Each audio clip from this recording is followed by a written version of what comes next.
Twaryamye tubona vyari bimeze uko vyari bisanzwe biri, hama rero tuza kuvyuka dusanga ibintu vy'ibitangaza. Uyo n'umunyagihugu wo ku mutumba Muzima wahanamiye umwonga witwa Rubanga, komine n'intara ya Bururi, ariko atuyagira ibitangaza bidasanzwe vyabaye muri uwo mwonga hari mw'ijoro ryo ku munsi wa mbere igenekerezo rya 25 Rusama umwaka wa 2020.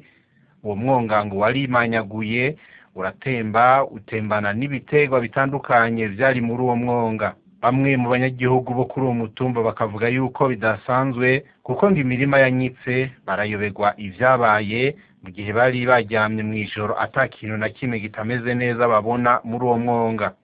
Abanyagihugu bati ubwoba ni bwinshi mu gihe vyosubira kuko vyo dusanga no ku mihani wacu tubamwo. Hari imirima myinshi, imirima y'ibiharagi, imirima y'ibitoki, imirima y'ibijumbu, imirima y'amashu, hari imirima myinshi cyane. Twaryamye tubona vyari bimeze uko vyari bisanzwe biri, hama rero tuza kuvyuka dusanga ibintu vy'ibitangaza. Biteze natwege yuko natwege zizohava bidusanga mu mazu akadusitukira. Intwaro tuba hafi zikaraba ibi bintu hanyuma ku buryo bw'uko natwe ubuzima bwacu bwocungerwa.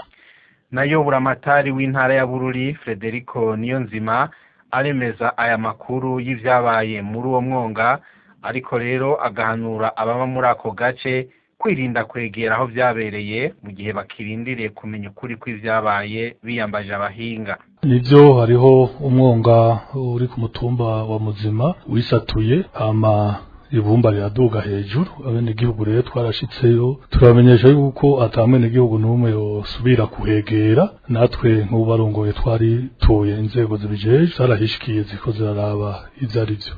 Tukamenyesha yuko ahabereye ivyo aba banyagihugu bita yuko ari bitangaza bisize ubwenge, ariko ibarabara rya Bururi Makamba urenganye ishure ryisumbuye ry'Inyabigega.